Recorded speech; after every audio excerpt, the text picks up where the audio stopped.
la radio que solo transmite a los muertos.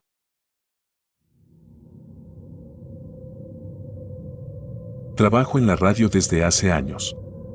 No es una gran estación, solo una pequeña frecuencia AM que se mantiene en pie gracias a un grupo de oyentes fieles que disfrutan del misterio y la compañía en las madrugadas.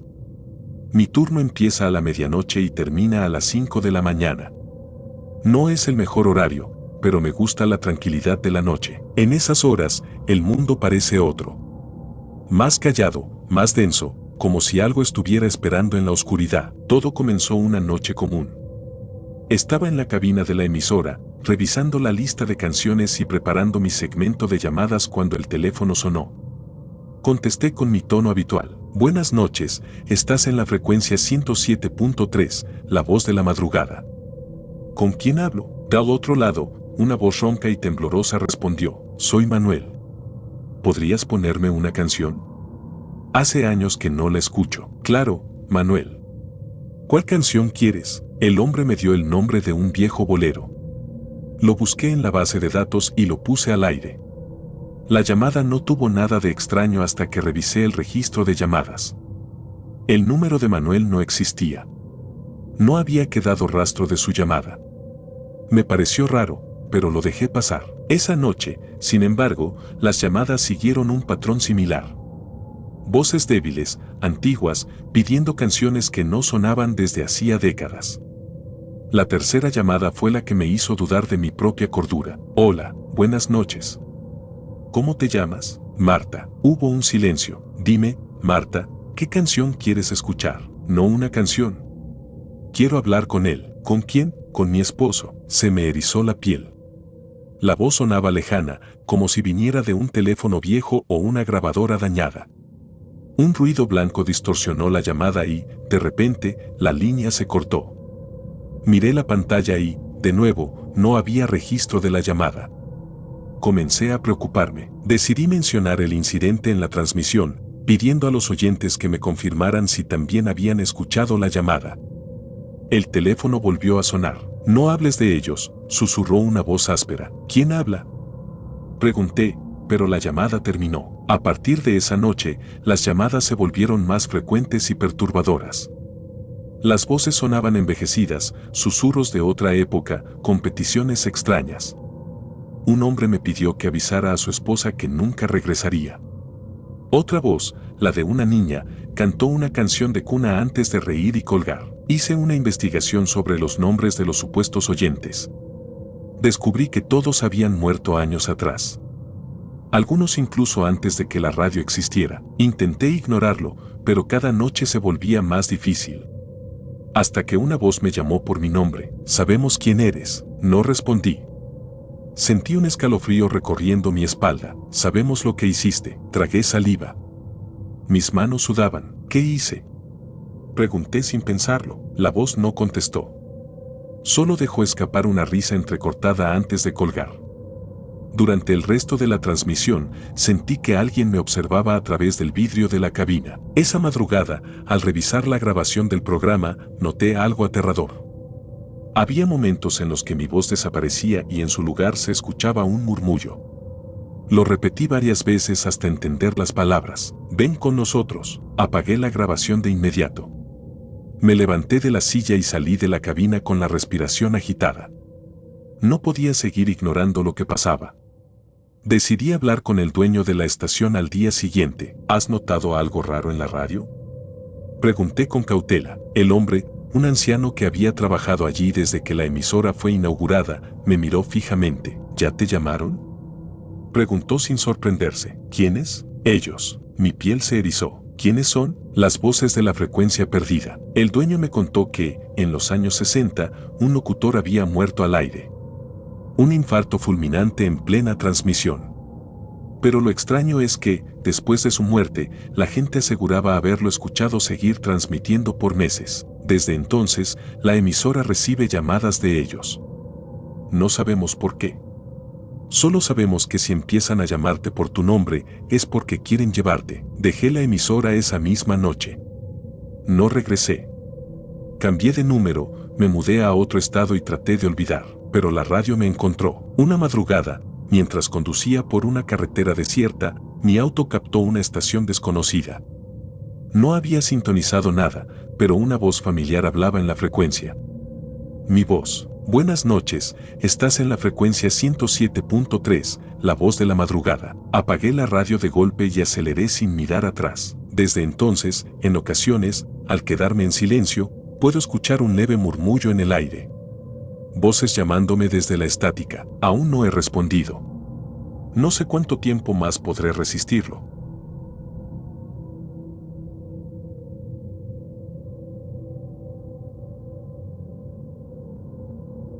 La planta ensambladora de cuerpos.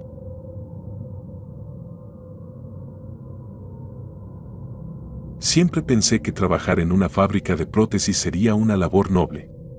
Ayudar a las personas a recuperar su movilidad, devolverles la posibilidad de sostener una taza de café con sus propias manos, caminar sin la ayuda de muletas o sillas de ruedas.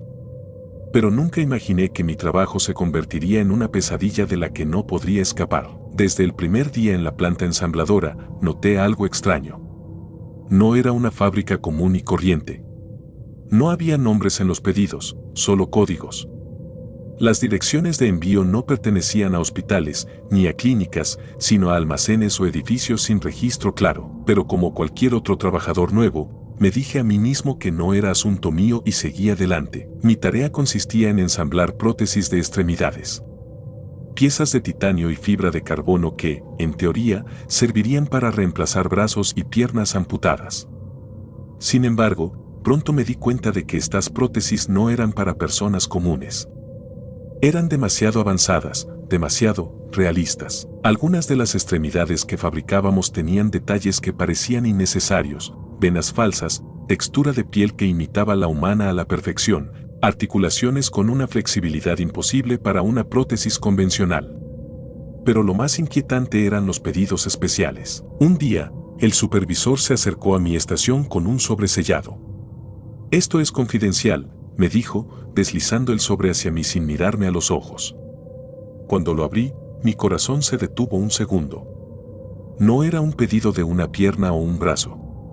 Era un cuerpo completo. El documento especificaba que debía ensamblar todas las piezas disponibles en el almacén. Me indicaron que no debía hacer preguntas, que el pago sería generoso y que, bajo ninguna circunstancia, debía compartir detalles de este pedido con nadie. Esa noche, cuando el turno terminó y los demás empleados se marcharon, me quedé solo en la planta. El supervisor cerró la puerta con llave desde afuera. Sentí que me faltaba el aire. Caminé hacia el almacén y encendí las luces. Lo que vi me heló la sangre. Había docenas de cajas metálicas alineadas, cada una con una etiqueta numerada. Abrí la primera y encontré un torso artificial, increíblemente detallado. La piel sintética cubría lo que parecía ser una estructura ósea metálica, pero al tocarla, sentí la calidez de algo que no debería estar vivo. Pasé a la siguiente caja, una cabeza, ojos de cristal que parecían seguirme en la penumbra, labios entreabiertos como si quisieran susurrar algo. Abrí más cajas y encontré piernas, brazos, manos con uñas perfectamente formadas. Cada pieza parecía haber sido creada a la imagen de un ser humano. El miedo me paralizó, pero algo dentro de mí me obligó a seguir. Si ensamblaba aquel cuerpo, tal vez podría descubrir qué demonios estaba ocurriendo en esta fábrica. Coloqué el torso sobre la mesa de trabajo y empecé a unir las extremidades. Las piezas encajaban a la perfección, como si hubieran sido hechas para estar juntas desde el principio. Cada conexión emitía un leve chasquido al sellarse, y la piel sintética se acomodaba de manera casi natural sobre las juntas. Cuando terminé, di un paso atrás para observar mi creación. Aquello ya no era solo un conjunto de partes. Era un cuerpo. Un ser humano, si es que podía llamarlo así. Pero lo peor aún no había sucedido. Las luces parpadearon. Sentí una corriente de aire frío recorrer la sala. Miré hacia el cuerpo ensamblado y, por un momento, creí que su pecho se movía.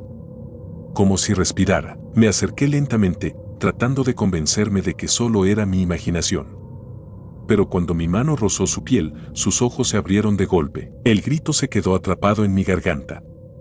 El cuerpo empezó a moverse, sus dedos se crisparon y su cabeza giró lentamente hacia mí.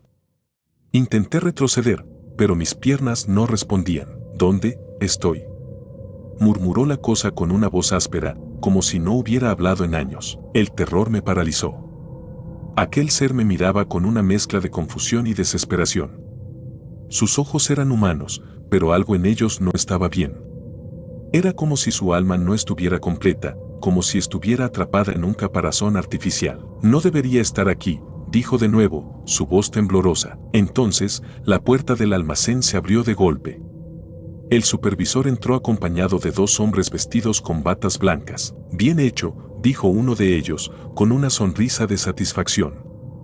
Has ensamblado a la perfección el prototipo. Ahora, aparta. Intenté protestar, pero uno de los hombres me sujetó con fuerza y me arrastró fuera de la habitación.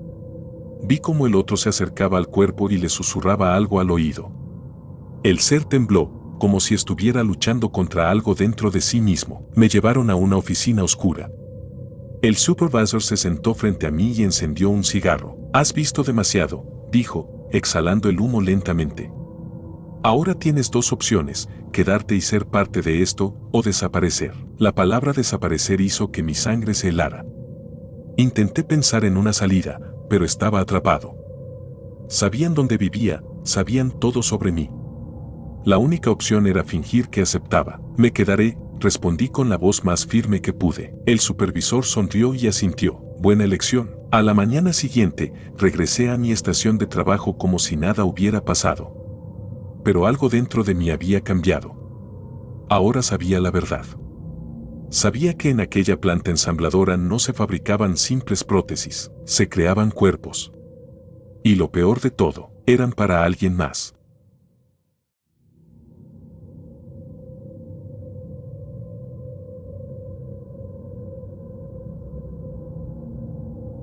Cuidando a la anciana de la mansión.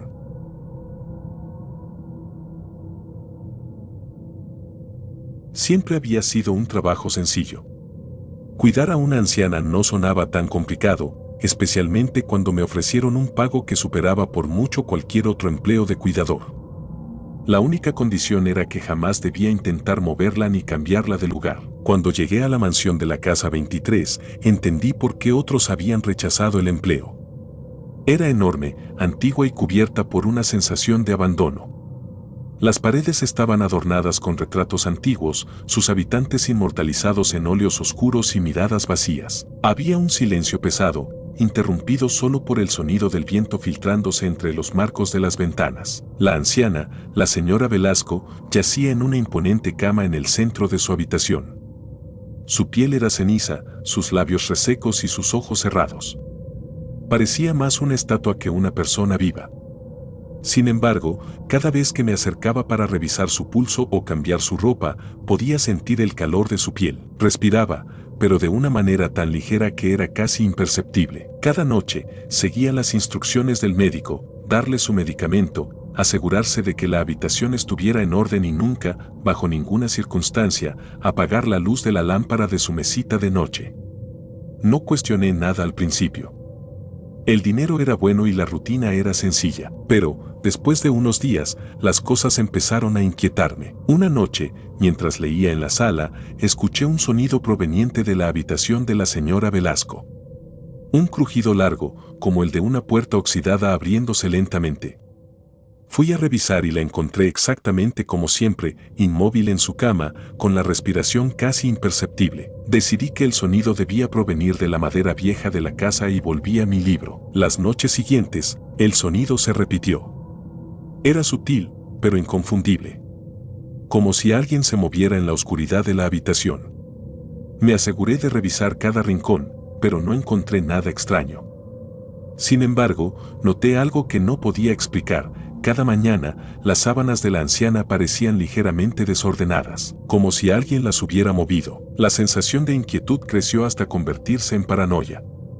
No podía evitar pensar que algo estaba fuera de lugar en esa casa. Así que una noche, decidí hacer algo diferente. Coloqué pequeñas bolitas de algodón en los marcos de las puertas y las ventanas para detectar cualquier corriente de aire o movimiento. Luego, tomé una silla y me senté en un rincón de la habitación, observando a la señora Velasco. Las horas pasaron en un tenso silencio. Justo cuando pensaba que había sido una locura, noté algo escalofriante. La anciana no estaba en la misma posición. No era mucho, apenas un leve cambio en la inclinación de su cabeza. Pero yo estaba seguro de que no se había movido sola. Mi corazón empezó a latir con fuerza.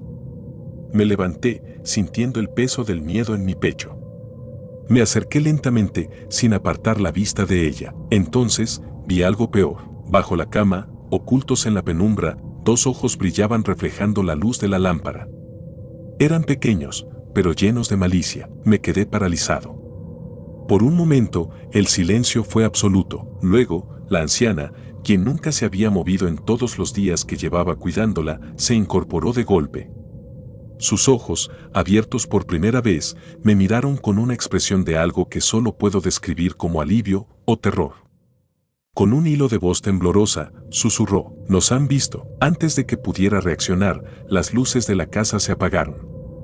En la oscuridad, escuché el sonido de garras arañando el suelo y el colchón crujió como si algo se arrastrara debajo de él. Corrí. No miré atrás. Atravesé el pasillo, bajé las escaleras y salí de la mansión, sin detenerme hasta llegar a la carretera. Nunca volví a la casa 23, ni quise saber qué era lo que realmente había estado cuidando todas esas noches. Unas semanas después, escuché en las noticias que la mansión había sido clausurada. Dijeron que encontraron a la señora Velasco en su cama, completamente petrificada, como si hubiera muerto hacía décadas. Pero lo peor fue el último detalle del informe: bajo su cama, hallaron marcas profundas en la madera, como si algo con garras hubiera estado escondido allí por mucho, mucho tiempo.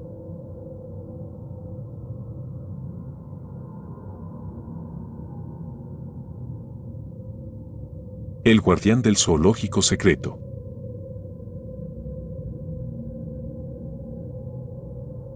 Cuando vi el anuncio de trabajo, pensé que era una oportunidad perfecta. Se busca cuidador para zoológico privado. Pago excelente. Alojamiento incluido.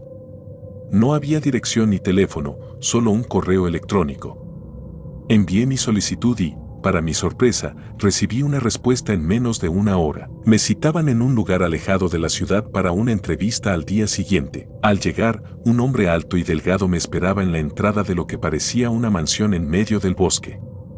Se presentó como el Dr. Valdés. Tenía una expresión seria y hablaba con una voz controlada. «Este trabajo requiere discreción absoluta», me advirtió. «No puedes hablar de lo que veas aquí. Si aceptas, deberás firmar un contrato de confidencialidad». Acepté sin dudar. Necesitaba el dinero y, además, siempre me habían gustado los animales. Me llevó a las instalaciones detrás de la mansión. Desde afuera, parecían jaulas normales, pero al acercarme noté que estaban cubiertas con lonas gruesas y cerradas con candados industriales. Un olor extraño flotaba en el aire, una mezcla de humedad y algo más, algo orgánico y podrido. «Tu trabajo es simple», dijo Valdés. «Alimentar a los especímenes y asegurarte de que las jaulas estén cerradas. Nada más». Me entregó una tabla con una lista de indicaciones. Jaula 1, carne cruda. Jaula 2, pescado entero. Jaula 3, leche tibia.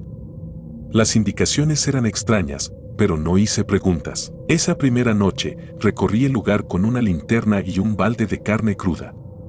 Al levantar la lona de la primera jaula, el hedor me golpeó. Dentro, una criatura del tamaño de un perro me observaba.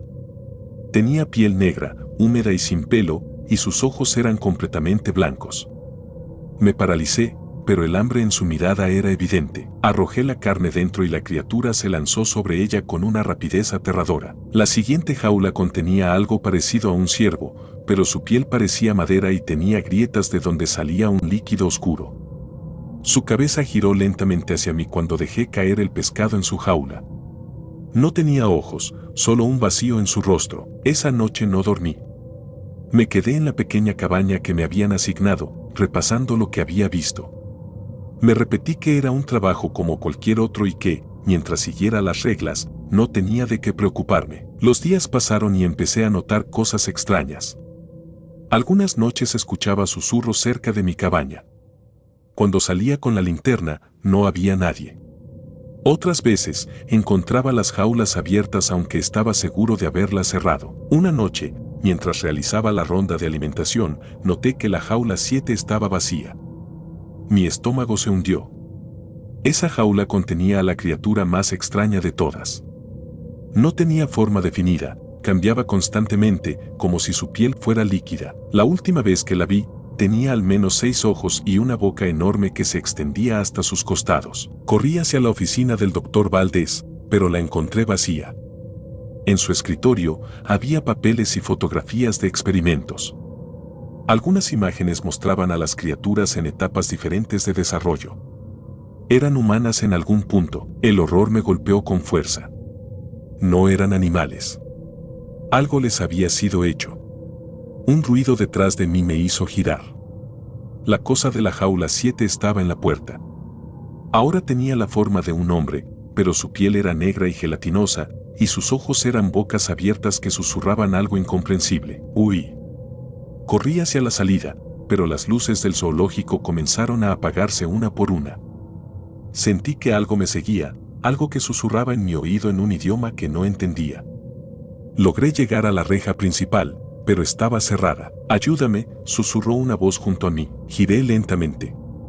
La criatura estaba allí, de pie, con su rostro cambiado. Ahora parecía una niña pequeña, con ojos enormes y una expresión suplicante. Por favor, el miedo me paralizó. Entonces, sentí una mano en mi hombro. El doctor Valdés estaba detrás de mí, con una mirada tranquila. Sabía que serías curioso, dijo con una sonrisa. Ahora ya sabes la verdad. Y nadie sale con vida después de saber la verdad. La última cosa que vi fue a la criatura transformándose de nuevo, su rostro fusionándose con el mío. Y después, oscuridad.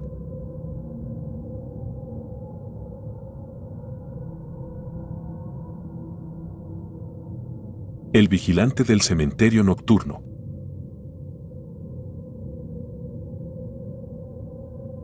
Acepté el turno nocturno en el cementerio sin pensarlo demasiado. Era un trabajo solitario, pero bien pagado. Solo tenía que hacer rondas cada 2 horas y asegurarme de que todo estuviera en orden. Pero había una instrucción extraña en mi contrato: revise las lápidas. Si alguna está movida, repóngala y anótelo en el registro. Me pareció raro, pero asumí que era una medida contra vandalismo. El cementerio estaba viejo, con tumbas de más de 100 años y algunas más recientes.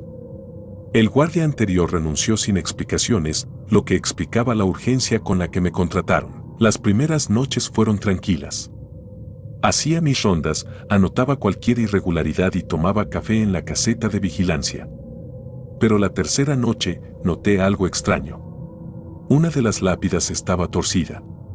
No había huellas ni signos de vandalismo, pero la piedra se había inclinado ligeramente hacia un lado. Revisé el nombre: Rafael Guzmán, 1892 a 1936. Me pareció curioso, pero la enderecé y seguí con mi ronda. A la noche siguiente, otra lápida estaba movida. Esta vez, era la de una niña llamada Beatriz Duarte, fallecida en 1921. Sentí un escalofrío al ver que la tierra a su alrededor parecía removida. Como si algo hubiera tratado de salir. Llamé a mi jefe, pero me dijo que no me preocupara. Solo enderézala y anótalo, respondió con voz calmada. Pero la siguiente noche, 3 lápidas estaban fuera de lugar. Y la tierra bajo ellas estaba abierta. El pánico me invadió. No había rastros de que alguien hubiese excavado. Era como si algo desde adentro hubiera empujado la tierra hacia arriba. Me armé con una linterna y revisé las tumbas abiertas. El terror me paralizó al notar que los ataúdes estaban vacíos. Corrí a la caseta para llamar a la policía, pero mi radio solo emitía estática. De pronto, un sonido me hizo girar. Era un crujido sordo, como huesos golpeando contra piedra. La linterna iluminó algo que nunca olvidaré: figuras esqueléticas saliendo de la tierra. Sus movimientos eran torpes, pero determinados. Retrocedí con el corazón martillando en mi pecho. Una de las figuras giró su calavera hacia mí. Sus ojos eran cuencas vacías, pero sentía que me veía. Sus mandíbulas se abrieron y, en un susurro rasposo, dijo: «Nos sacaste de nuestro sueño». Ahora debes unirte a nosotros. Corrí sin mirar atrás. No sé cómo llegué a mi auto, pero manejé sin detenerme hasta que el sol salió. Llamé a mi jefe, renuncié y nunca regresé. Días después, revisé el periódico. Había un anuncio de trabajo. Se busca vigilante nocturno para el cementerio. Buen sueldo. Requisitos: revisar que las lápidas no se muevan.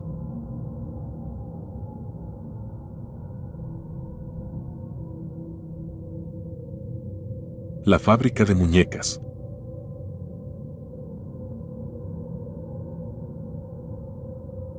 Me contrataron en la fábrica casi de inmediato. No pidieron referencias, ni hicieron muchas preguntas. Solo me dieron un uniforme, me llevaron a una sala iluminada con fluorescentes parpadeantes y me asignaron mi tarea: ensamblar muñecas. Era un proceso mecánico, repetitivo.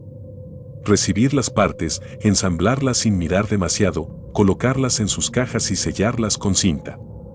No nos permitían observar los rostros. No es necesario, nos decían. Solo embalen y sigan trabajando. El supervisor, un hombre enjuto con un tic nervioso en la mejilla, nos lo recordaba cada mañana con su voz monótona. Al principio, seguí las reglas. Tenía un trabajo estable y un sueldo decente. Pero con el tiempo, la curiosidad me carcomía. ¿Por qué tanto secreto? Las muñecas parecían normales a simple vista, delicadas, de porcelana, con vestidos finos. Pero algo en el ambiente me hacía sentir inquieto. Los pasillos de la fábrica eran demasiado silenciosos, los demás trabajadores evitaban el contacto visual y nunca nadie hablaba sobre lo que sucedía en los almacenes traseros. Una noche, la tentación fue más fuerte. Mientras embalaba una muñeca, desvié la vista y levanté ligeramente la tapa de la caja. No quería mirarla de frente, solo un vistazo, un atisbo de lo que escondían. Fue suficiente. Los ojos de la muñeca eran demasiado reales. No de la forma en que un buen artesano logra capturar detalles, sino algo más perturbador. Me miraban. No era la mirada vacía de un objeto inanimado. Era consciente. Me congelé, el corazón latiéndome en los oídos. Cerré la tapa de golpe, intentando convencerme de que había sido mi imaginación. Pero entonces, la tapa se movió. Un parpadeo. Solté la caja y retrocedí. Miré a mi alrededor, pero nadie parecía haber notado nada. Tragué saliva y decidí terminar el turno sin más preguntas. Esa noche, apenas dormí. Al día siguiente, cuando llegué, sentí que todos me observaban con más atención. El supervisor pasó junto a mi estación más de una vez, sus ojos clavándose en mi espalda. Sabían que había mirado. Sabían que había visto. No tenía opción. Al final de mi turno, en vez de salir como siempre, me escabullí hacia los almacenes traseros. El miedo era opresivo, pero la necesidad de entender era más fuerte.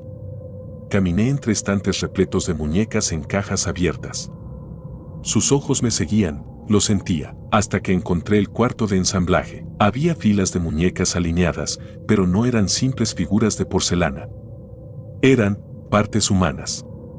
Piel real, ojos de verdad, cabellos arrancados de sus dueños originales. En el centro del cuarto, cuerpos mutilados, algunos aún con rastros de vida en ellos. La fábrica no producía muñecas. Convertía personas en ellas. Un sonido detrás de mí.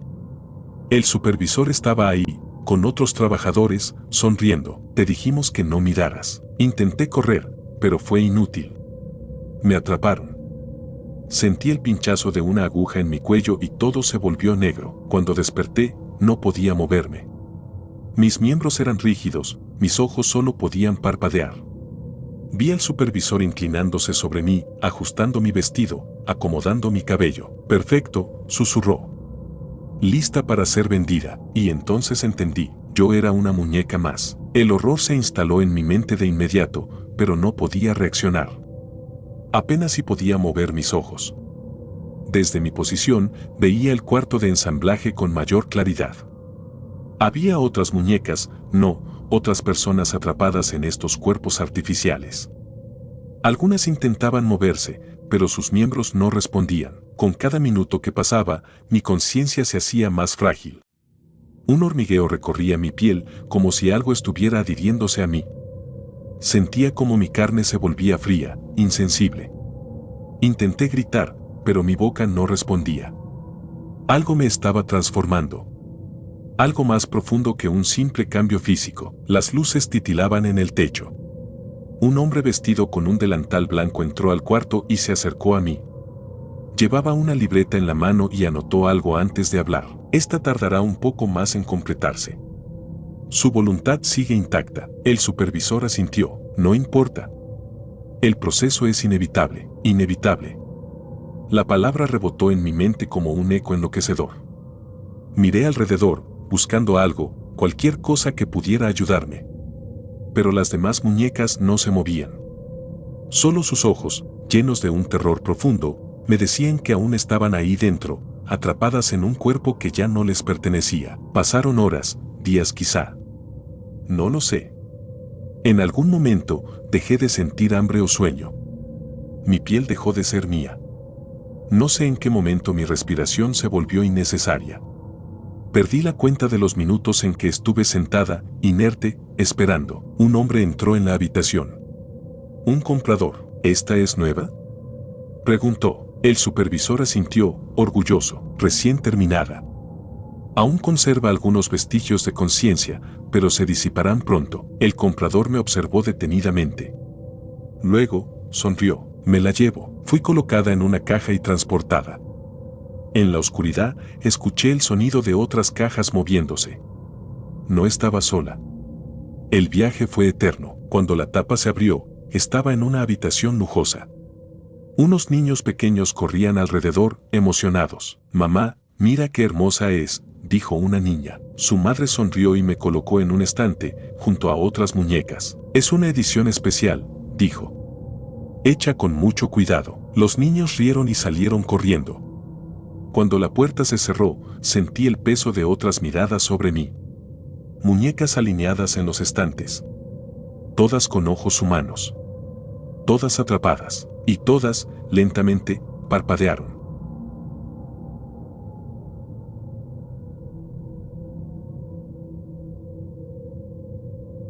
El conductor de la última ruta.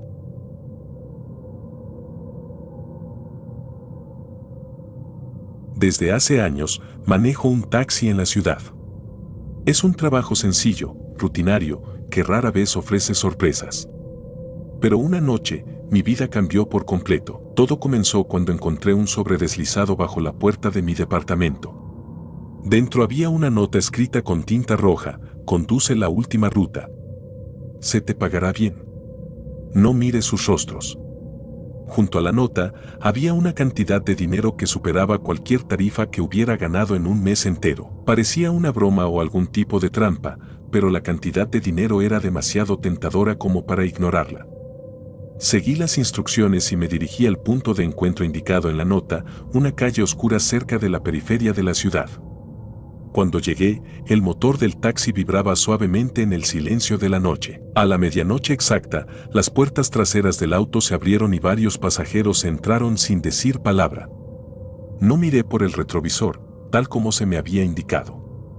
Solo conduje, siguiendo las instrucciones de una voz fría que indicaba direcciones en un tono apenas audible. La sensación en el taxi era extraña.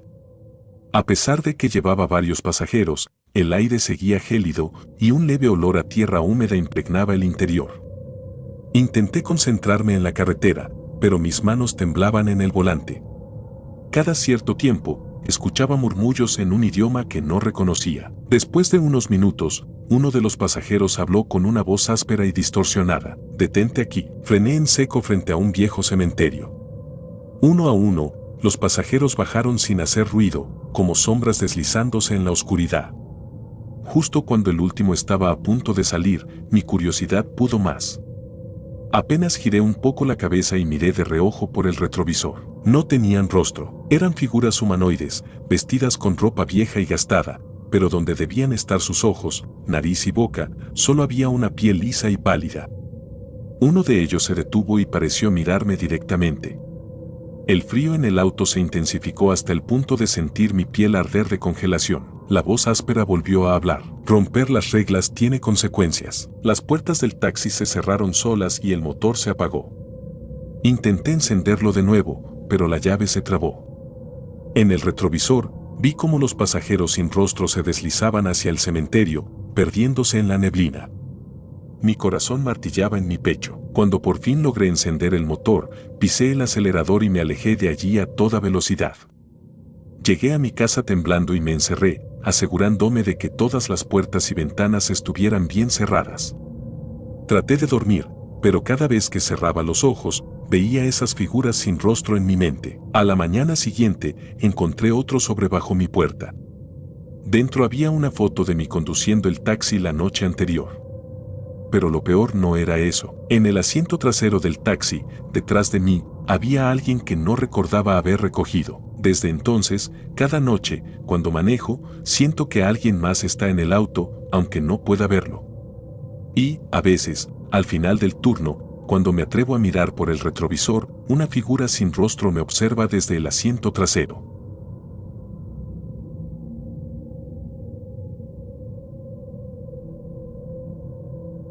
Gracias por tomarse el tiempo de escuchar nuestros relatos de terror, espero y haya sido de su agrado. Si te gustan los relatos de terror, apóyanos a darle like y compartiendo, o haciendo un comentario, ya que eso nos ayudaría a la mejora continua.